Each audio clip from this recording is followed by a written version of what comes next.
Welcome to the Story Lab. I hope you enjoy this story. Let's begin. I stepped out of the car, taking in the breathtaking sight of the sprawling countryside estate. The grand manor stood tall, exuding an aura of wealth and old money that seemed to whisper secrets from the past. Lila, my wife, emerged beside me, her eyes shining with excitement at the prospect of her cousin Miles' upcoming wedding. "Can you believe we're here, Josh?" she exclaimed, her voice laced with anticipation.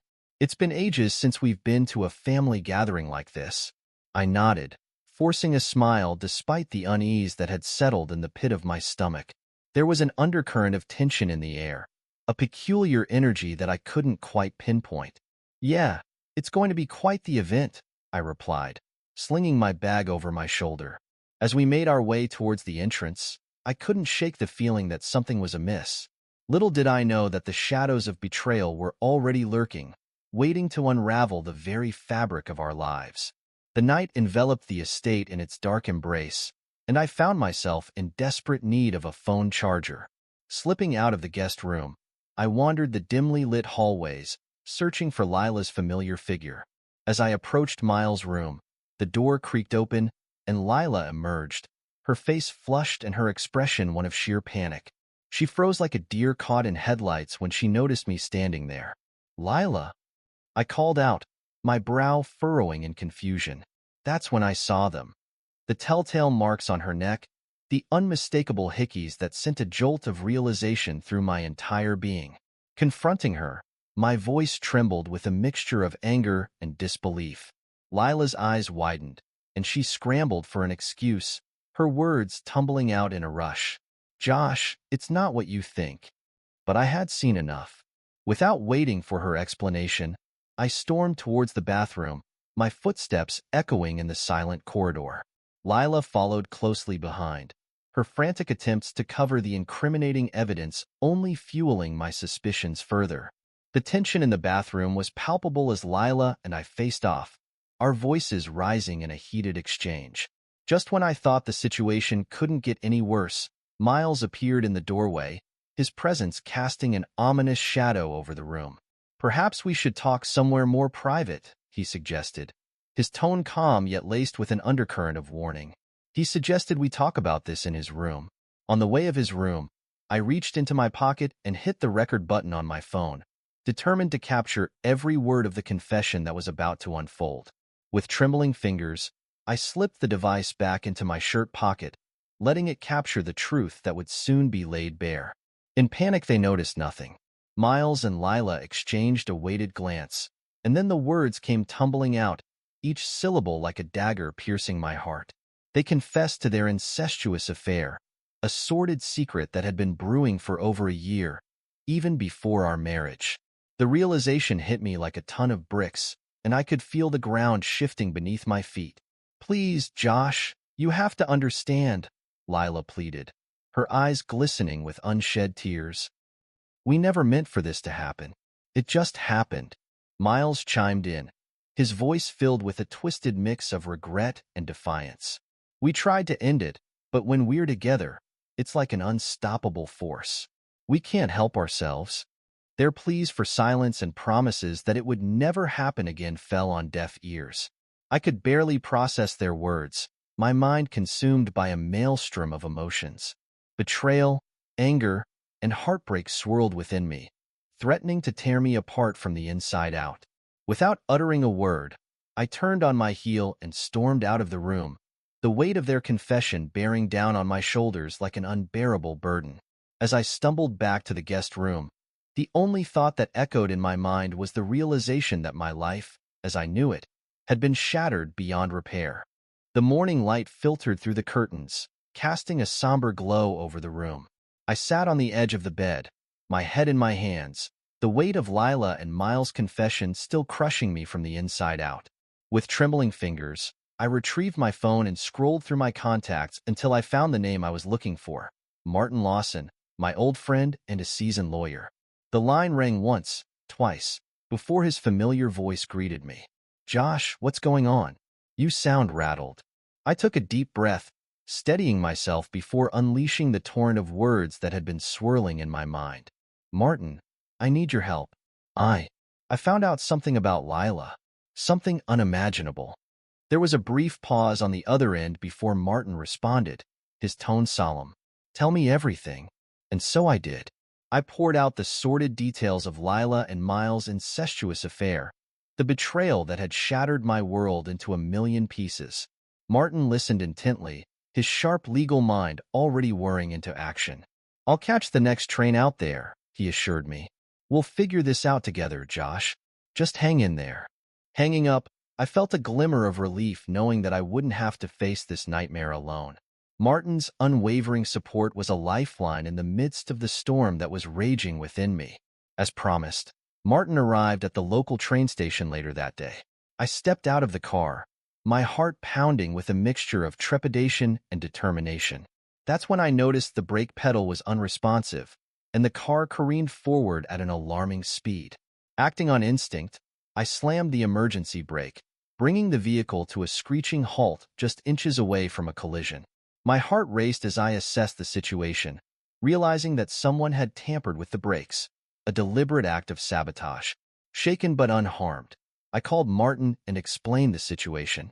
He insisted on taking a taxi to meet me, and together we arranged for a tow truck to retrieve the damaged car. Martin arrived with the tow truck, his brow furrowed with concern.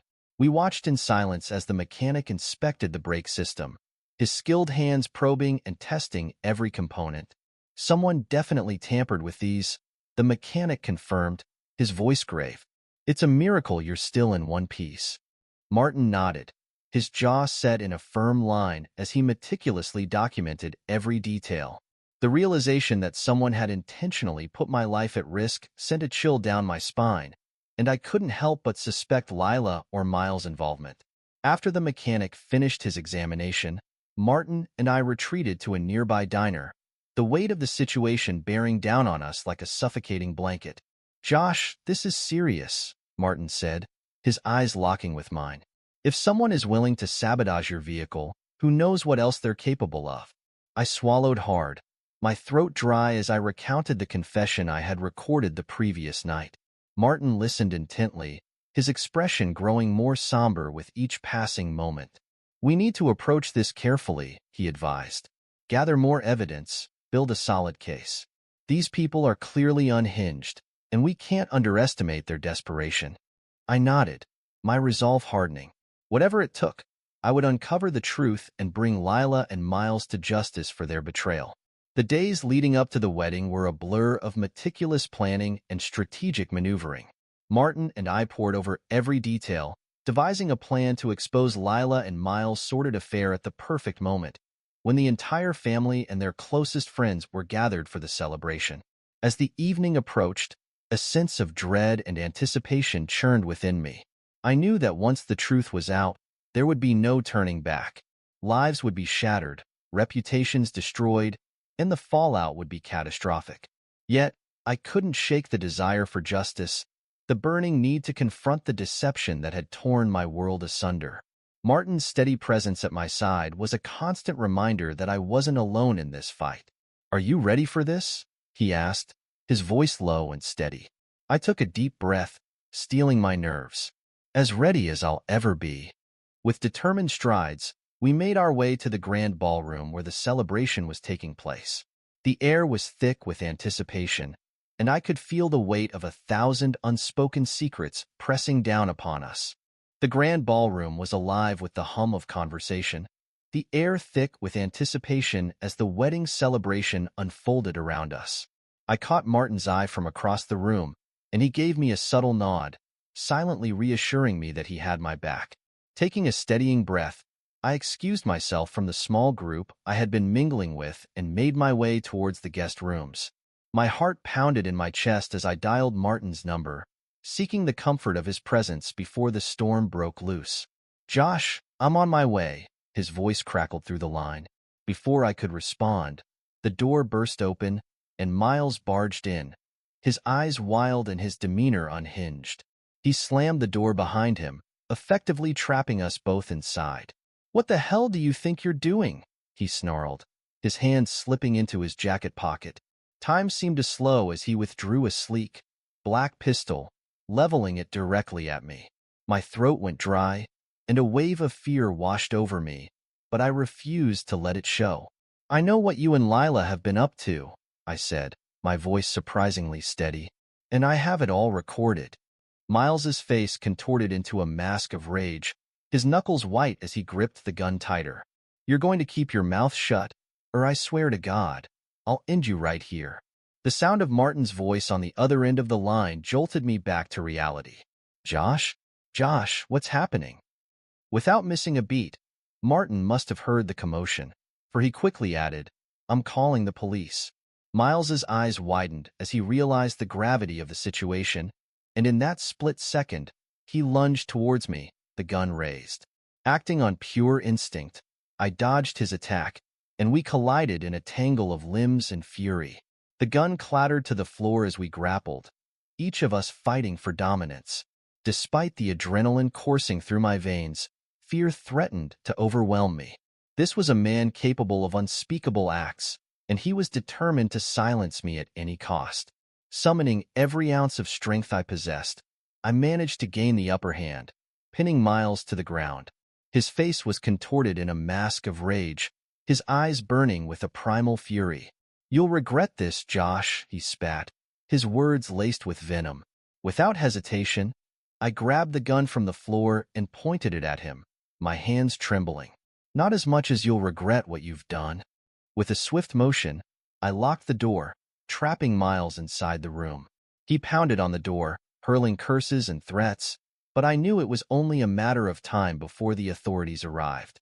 The main hall was a cacophony of voices and confusion as I burst through the doors, Martin close on my heels. All eyes turned towards us, and a hush fell over the crowd as they took in our disheveled appearance and the gun clutched in my hand. "Everyone, please, listen to me," I called out, my voice resonating through the sudden silence. Lila's eyes widened in horror as she realized what was about to unfold. She took a tentative step forward, her hands outstretched in a pleading gesture. "Josh, please, don't do this," she begged, her voice trembling. But it was too late for pleas and excuses. With a steely resolve, I pulled out my phone and hit play, allowing the damning recording of their confession to fill the room. The reaction was instantaneous. Gasps of shock and disbelief rippled through the crowd as the sordid details of Lila and Miles' affair were laid bare. I watched as the color drained from their faces, their once proud facades crumbling under the weight of their own deceit. As the recording ended, I lifted my shirt, revealing the bruises and cuts from my struggle with Miles. "He tried to kill me," I declared, my voice thick with emotion, "all to keep this secret buried." The room erupted into chaos, with voices rising in a cacophony of outrage and disbelief. Lila crumpled to the floor, sobbing uncontrollably, her pleas for forgiveness falling on deaf ears. The piercing wail of sirens cut through the pandemonium, and moments later, a swarm of police officers burst through the doors, their presence commanding an immediate silence. With a grim expression, I handed over the gun and the recording, watching as Miles was led away in handcuffs, his head bowed in defeat. The wedding was called off, and the once joyous occasion was reduced to a scene of utter chaos and heartbreak. The aftermath of that fateful night was a blur of legal proceedings and emotional turmoil. Armed with the evidence Martin had meticulously gathered, I filed for divorce, severing my ties with Lila once and for all.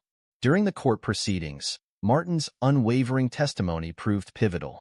He confirmed that Lila had been the one to sabotage my car's brakes, further solidifying the case against her and Miles. In the end, the judge granted me a favorable settlement, and Lila and Miles faced the full weight of the law for their actions, including attempted murder charges. Their reputations were left in tatters, and they were ostracized by their families and the community that had once embraced them. As for me, the journey towards healing was long and arduous. The scars of betrayal ran deep, and there were moments when I felt consumed by the darkness of it all. But through the unwavering support of friends like Martin, I found the strength to pick up the pieces and move forward. The memories of that fateful night would never truly fade. I knew that I had survived the storm and emerged stronger than ever before. With a newfound determination, I embraced the road ahead, leaving the shadows of betrayal behind and stepping into the light of a future free from the hidden scars of the past. This is where our story comes to an end. Share your thoughts in the comments section. Thanks for your precious time. If you enjoyed this story, then please make sure you subscribe to this channel. That would help me a lot. Click on the video you see on the screen, and I will see you there.